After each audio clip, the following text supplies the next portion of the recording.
രേണുകാസ്വാമി കൊലക്കേസിൽ പ്രതിയായ കന്നഡ സൂപ്പർതാരം ദർശന് ജയിൽ മാറ്റമില്ല. ബെല്ലാരി ജയിലിലേക്ക് മാറ്റണമെന്ന ദർശന്റെ ആവശ്യം കോടതി തള്ളി. ജയിൽ മാറ്റേണ്ട സാഹചര്യം നിലവിലില്ലെന്ന് കോടതി. ദർശന് കിടക്ക, ബെഡ്ഷീറ്റ്, തലയിണ എന്നിവ നൽകാനും നിർദ്ദേശം.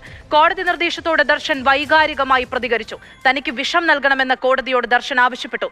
സൂര്യനെ കണ്ടിട്ട് 30 ദിവസമായി. കൈകളിൽ ഫംഗസ് ഇൻഫെക്ഷൻ ആയിട്ടുണ്ടെന്നും ദർശൻ. ഇങ്ങനെ ജീവിക്കാൻ ആഗ്രഹിക്കുന്നില്ലെന്നും വിഷം നൽകണമെന്നും ദർശൻ കോടതിയോട് ആവശ്യപ്പെട്ടു. എന്താണ് ദർശൻ ചെയ്ത കുറ്റം? രേണുകാസ്വാമി വധക്കേസിന്റെ നാൾ വഴികളിലേക്ക് കാണാം.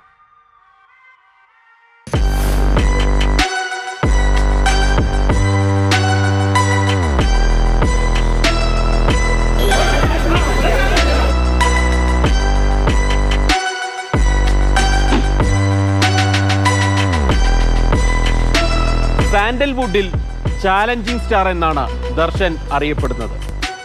തിന്മയ്ക്ക് മേൽ നന്മയെ വിജയിപ്പിക്കാൻ ഏതറ്റം വരെയും പോകുന്ന നായക നടൻ. പക്ഷേ റീലിൽ നിന്ന് റിയൽ ലൈഫിലേക്ക് വരുമ്പോൾ ഇതൊന്നുമല്ല ദർശന്റെ ജീവിതം. സമീപകാല ചരിത്രത്തിൽ ഇതുവരെ കേട്ടുകേൾവിയില്ലാത്ത കൊലപാതകം. രേണുകാസ്വാമി വധക്കേസ് വ്യത്യസ്തമാകുന്നത് ഇങ്ങനെയാണ്. ദർശന്റെ ആരാധക സംഘടനയുടെ ചിത്രദുർഗയിലെ ഭാരവാഹിയായിരുന്നു കൊല്ലപ്പെട്ട രേണുകാസ്വാമി. ആദ്യ ഭാര്യ നിലനിൽക്കെ തന്നെ നടി പവിത്ര ഗൗഡയുമായി ദർശൻ അടുത്തത് രേണുകാസ്വാമിക്ക് ഉൾക്കൊള്ളാനായില്ല. റീലിൽ നന്മ വാരി വിതറുന്ന നായകൻ മുൻ ഭാര്യയോട് കാണിക്കുന്ന ക്രൂരതകളുടെ കഥ കൂടി പുറത്തുവന്നതോടെ രേണുകാസ്വാമി അസ്വസ്ഥനായി. ഇങ്ങനെയാണ് ദർശന്റെ കൂട്ടുകാരി പവിത്ര ഗൗഡയ്ക്ക് സമൂഹ മാധ്യമങ്ങളിലൂടെ സന്ദേശങ്ങൾ അയക്കാൻ രേണുകാസ്വാമി തുടങ്ങിയത്.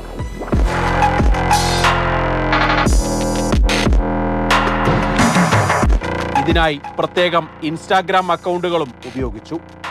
ഒരു വേള സകല സീമകളും ലംഘിച്ചതോടെ പവിത്ര വിവരം ദർശനെ അറിയിച്ചു. തുടർന്ന് ദർശനും കൂട്ടാളികളും ചേർന്ന് രേണുകാസ്വാമിയെ ഭീഷണിപ്പെടുത്തി. അധിക്ഷേപം വീണ്ടും തുടർന്നതോടെയാണ് സംഘം കൊലപാതകം ആസൂത്രണം ചെയ്യുന്നത്.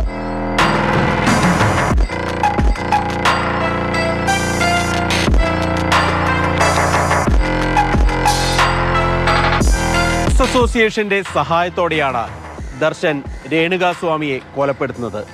അതും നമ്മൾ സിനിമാ കഥകളിൽ മാത്രം കണ്ടുപരിചയിച്ച രീതികളിലൂടെ.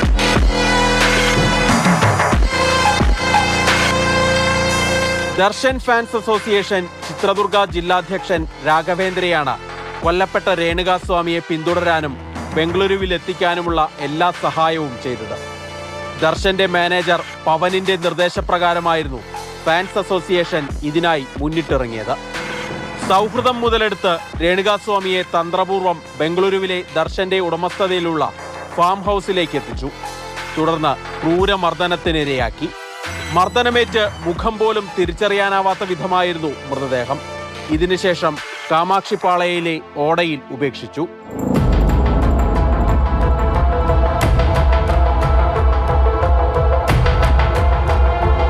പരിസരത്തെ പാർപ്പിട സമുച്ചയത്തിലെ സുരക്ഷാ ജീവനക്കാരനാണ് നായകൾ കടിച്ചുവലിക്കുന്ന നിലയിൽ മൃതദേഹം ആദ്യം കാണുന്നത്. തുടർന്ന് പോലീസ് അന്വേഷണം ആരംഭിച്ചു. ഇതിന് പിന്നാലെ 3 പേർ കൊലപാതകത്തിന്റെ ഉത്തരവാദിത്വം ഏറ്റെടുത്ത് പോലീസ് സ്റ്റേഷനിൽ കീഴടങ്ങി. സ്വത്ത് തർക്കമാണ് കൊലപാതകത്തിൽ കലാശിച്ചതെന്നായിരുന്നു ഇവരുടെ കുറ്റസമ്മത മൊഴി. എന്നാൽ ഇതിൽ സംശയം തോന്നിയ ബംഗളൂരു പോലീസ് നടത്തിയ വിശദമായ ചോദ്യം ചെയ്യലിലാണ് കൊലപാതകത്തിന്റെ ചുരുളഴിയുന്നത്. ദർശന് വേണ്ടി രേണുകാസ്വാമിയെ വിചാരണ ചെയ്ത ശേഷമാണ് കൊലപാതകം നടത്തിയെന്നാണ് സംഘത്തിന്റെ മൊഴി. കൊല നടക്കുന്ന സമയത്ത് ദർശനും പവിത്ര ഗൗഡയും ഫാം ഹൗസിലുണ്ടായിരുന്നു. മൃഗീയ പീഡനമാണ് കസ്റ്റഡിയിൽ രേണുകാസ്വാമിക്ക് ഏൽക്കേണ്ടി വന്നത്. കെട്ടിത്തൂക്കി മർദ്ദിച്ചും വിവസ്ത്രനാക്കി സ്വകാര്യ ഭാഗങ്ങളിൽ ക്ഷതമേൽപ്പിച്ചും ദർശനും കൂട്ടാളികളും അരിശം മുഴുവൻ തീർത്തു.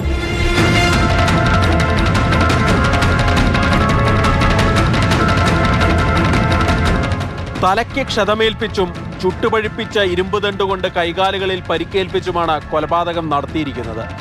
നേരത്തെ ദർശന്റെ 2 സിനിമകളുടെ സംഘട്ടന രംഗങ്ങൾ ചിത്രീകരിച്ച 5 ഏക്കർ വിസ്തീർണമുള്ള ഫാം ഹൗസിലെ ഷെഡാണ് കൊലപാതകത്തിനായി തിരഞ്ഞെടുത്തത്. ശബ്ദം കേട്ട് ആരെങ്കിലും രക്ഷിക്കാനെത്താനുള്ള സാധ്യതയില്ലാത്ത വിജനമായ പ്രദേശം കൂടിയാണിത്.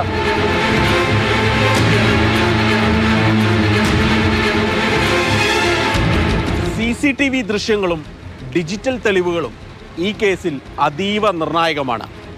പല കോണുകളിൽ നിന്നുള്ള സമ്മർദ്ദത്തെ അതിജീവിച്ചാണ് പോലീസ് അന്വേഷണം പൂർത്തിയാക്കിയത്.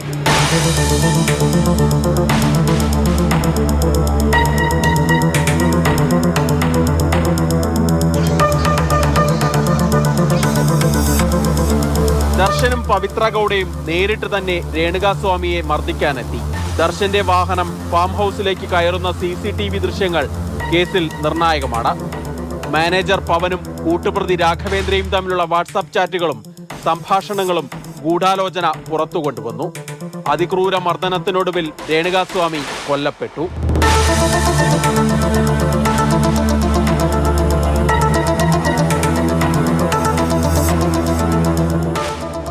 തെളിവുകൾ എതിരായതോടെ സമ്മർദ്ദങ്ങൾ അതിജീവിച്ച് പോലീസ് ദർശനെ അറസ്റ്റ് ചെയ്തു. പിന്നീട് 3 മാസത്തോളം നീണ്ട ജയിൽവാസം.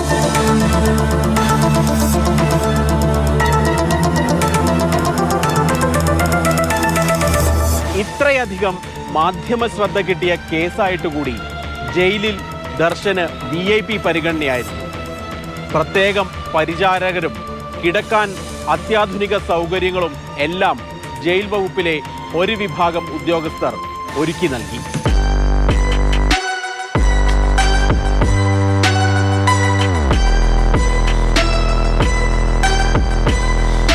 എന്നാൽ ജയിലിൽ സുഖതടവായിരുന്നു ദർശന്. ഇതിന്റെ ചിത്രങ്ങളും ദൃശ്യങ്ങളും പുറത്തു വന്നു. ഇതോടെ ബംഗളൂരുവിൽ നിന്നും ബെല്ലാരിയിലേക്ക് ജയിൽ മാറ്റം. പിന്നീട് അസുഖത്തിന്റെ പേര് പറഞ്ഞ ജാമ്യം.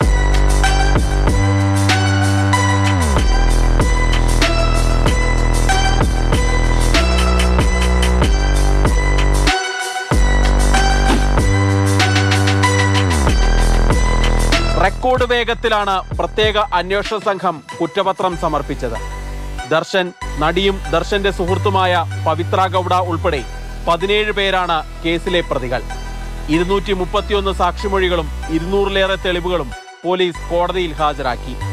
ദർശന്റെയും മറ്റു പ്രതികളുടെയും വസ്ത്രങ്ങളിൽ നിന്ന് കണ്ടെത്തിയ രക്തക്കറ രേണുകാസ്വാമിയുടേത് തന്നെയാണെന്ന് ശാസ്ത്രീയ പരിശോധനയിലൂടെ സ്ഥിരീകരിക്കാനായി. പുറത്തിറങ്ങിയ ദർശൻ സിനിമാഭിനയം തുടങ്ങി. വിദേശത്ത് പോകാനുള്ള ഇളവിനായി കോടതിയെ സമീപിച്ചു.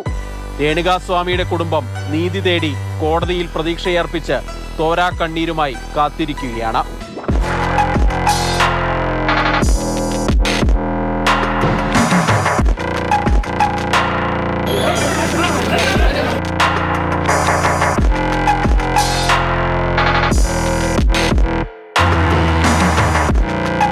സമീപകാലത്തുണ്ടായ നിഷ്ഠൂര കൊലപാതക കേസുകളിലൊന്നാണ് രേണുകാസ്വാമി വധക്കേസ്.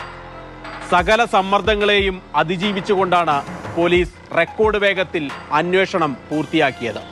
പക്ഷേ ആളും അർത്ഥവും സ്വാധീനവും ഏറെയുള്ള ഒരാൾ പ്രതിസ്ഥാനത്ത് നിൽക്കുമ്പോൾ കേസ് എങ്ങനെ മുന്നോട്ട് പോകുമെന്നുള്ളത് ആശങ്കപ്പെടുത്തുന്ന ഒരു കാര്യമാണ്. രേണുകാസ്വാമിക്ക് നീതി ലഭിക്കുമോ എന്നുള്ള ചോദ്യമാണ് സമൂഹത്തിൽ ഉയരുന്നത്. ബംഗളൂരുവിൽ നിന്നും K B Sreedharan, Mathrubhumi news.